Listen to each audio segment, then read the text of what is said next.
Okay, if you think I'm a little out of breath, I am. And I don't see this populating yet, so I'm not even sure it's actually going live.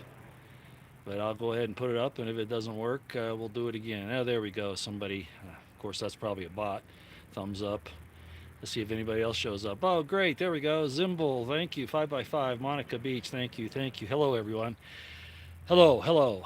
I'm out on a walk run, as I often do. I'm trying to get in a little more exercise before the weather turns bad. It's still not quite the way I'd like it today. It's quite windy, and it's making me work harder than I'd like to. Hi, Roy, not a bot. Yeah, thank you, thank you. Okay, let me get on into it here so you can kind of see what I'm looking at, all right? Um, you all should know by now that prior SF, that's Special Forces, veterans, retired, etc., mounted what they called Task Force Pineapple into Afghanistan to try to get out Americans and Afghans who were friendly to us. Now, again, the whole idea of the Afghan war was wrong. It was absolutely disgusting how we got lied into that. But be that as it may, we still can't leave people behind. You've probably heard that before. I've mentioned it quite a bit that, our military, our DOD, our Pentagon makes such a big deal that no man is left behind. That kind of BS, which is totally a lie from the very start. I mean, the soldiers try to act like that, but not the administration, not the brass, despite what they tell you, especially with the general officers that we have there now running the DOD, both at the SecDef and the Joint Chiefs of Staff levels, and even the generals of the different services, etc. Lots of problems in there. We see how they treated Lieutenant Colonel Scheller. I realize that there were some difficulties with him doing that according to the UCMJ, but at least he had the guts to come out and say it, so good on him.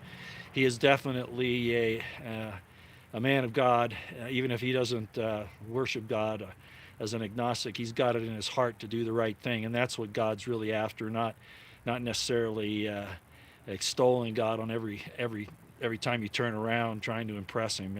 God doesn't need to be impressed. Okay, well, getting to the fact of the matter here, I don't know if all of you realize the significance of those retired and prior SF personnel mounting this rescue operation into Afghanistan.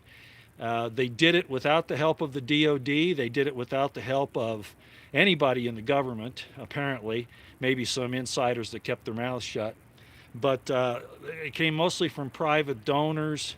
Apparently, Glenn Beck got involved, bless him.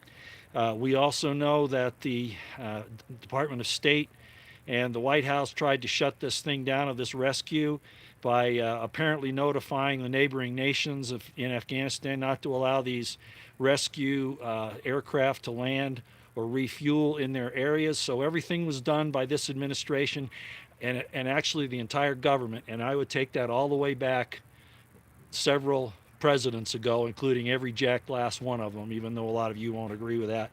But I do, because I look at it from a different perspective.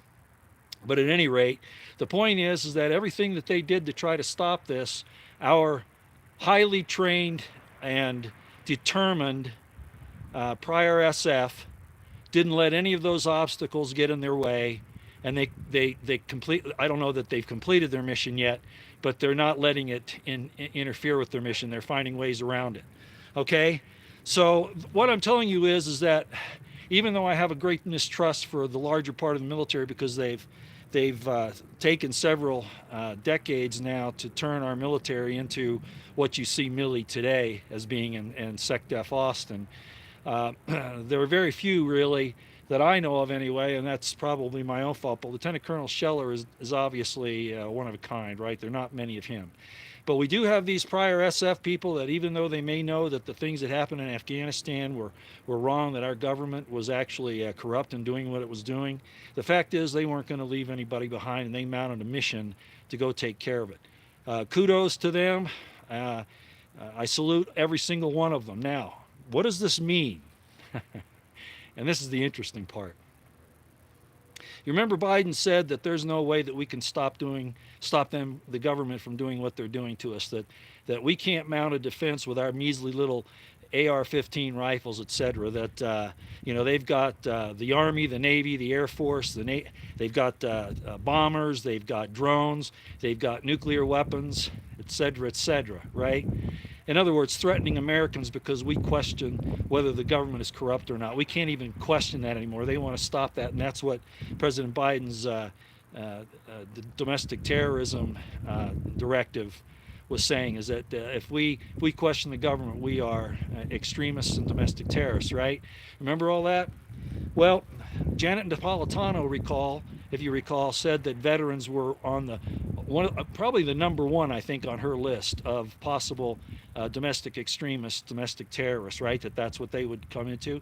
Well, anybody's an extremist or a terrorist that stands against their unconstitutional, ungodly, and illegitimate criminal government actions. Okay, so that's why they did that. Their defensive mechanisms that they have put in isn't to protect you; it's to protect them in their corruption, in their crimes, in their treason, in their ungodly acts. So I want to give you this little insight here. The fact that these prior special forces people were able to mount this rescue mission is a message to the powers that be, is a message to this illegitimate government, be it in the executive branch, the legislative, the judicial, and everything on down to the local water meter board. Okay? The SF have just told this disgusting, illegitimate criminal government that they are organized and they can do something. And they don't need Biden to help them. Do you see what I'm getting at? I have some friends that I've told for a long time because, I've listened to good special forces people. I don't know a lot of them personally. I know a few of them. I worked with a number of them throughout my career. And they don't like what they're seeing in this country right now. And what they just did was a message to the powers that be that they better watch their asses. Because because these guys, and I'm not going to name any names now. You should know by now some of these guys that are active. By the way, these SF people know that their names are on a list. Okay, they know that, but they know how to act to counter it. Okay, the Chinese were given all the information about these guys a long time ago by our own government. It wasn't a hack by the Chinese. Our government gave that information to them because those SF guys and good veterans and good Americans generally who stand against this illegitimate government are not only the enemy of the Chinese, they're the enemy of the government here that supports the entire thing about authoritarian government, right? So these SF guys have sent a message, and I'm sure they're protecting themselves. They're not dumb. They know what they're doing, and they can take care of themselves. But they've just sent a message to this administration and this entire government that their asses are on the line. Not the SF guys. These government traitors, their asses are on the line by these guys. And they will go undercover, just like when we invaded Iraq. You remember, I've talked about it before. There was Baghdad Bob. He was the information minister. I can't remember his actual name. He was on the TV saying, they were slaughtering the Americans at the airport and killing them here and killing them there. And the point was, as I explained, he wasn't saying what was happening then. Middle Eastern people think in circles. And what he was doing is giving orders to his army, to Saddam's army, to throw down their uniforms and to hide themselves so that they could run a guerrilla warfare. And that's who we fought in Iraq. Not Al-Qaeda, not ISIS. It was the army, the Iraqi army, in guerrilla warfare. And a lot of Americans don't understand that. Well, what the SF guys have just shown our government and all those minions of the UN and of the New World Order, that all the training they received, thank you so much, government, because if you force us to use it against you, we're able to. And we've been taking names, making a list and checking it twice. Now, do I know this firsthand? No. But I can see the writing on the wall. And you can bet that in the halls of the White House and the Department of Defense and the Pentagon right now, and in much of the IC, they're saying, "Aw, shit. Aw, shit. What are we going to do about this?" These guys can mount logistical, complicated, in-depth operations. You get my drift, everybody? That's all I got for you. I'm going to go back out on my run walk. And you guys in the SF, look back what happened at the Boston bombing. I know a lot of you got upset with what I talked about there. But you got to admit that the government was involved in that in some way or another, just like they were 9/11. There's no way that the FBI didn't know who the Zarnov brothers were when they asked the people with that video outside of, I think it was Taylor's clothing store or something like that, who are these guys? The FBI was saying, help us to identify them. And they knew damn well who they were. And they weren't even the bombers, most likely. And you know what I'm talking about, SF guys. Stand by your oaths as these wonderful men who have sacrificed themselves to go over there and take this chance to rescue people, which our government didn't have the cojones, the balls to do themselves. Why? Because it was done on purpose. They wanted Afghanistan to fall, like I've said all along. It was a training ground to then unleash those same weapons against the people at home.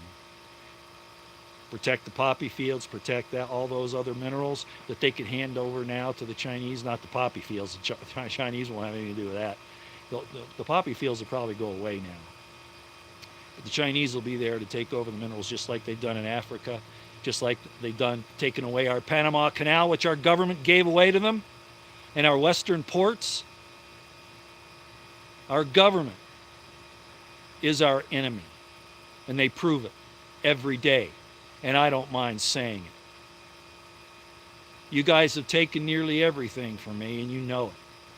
You know what you did. And I don't care if you burn in hell. Not just because of what you did to me, but because of what you've done to all Americans everywhere by lying to them, setting them against each other, creating problems where there aren't any so you can come in and be the savior. You've done it all along. And here we are again. Oh, you're going to save us from a big bad germ.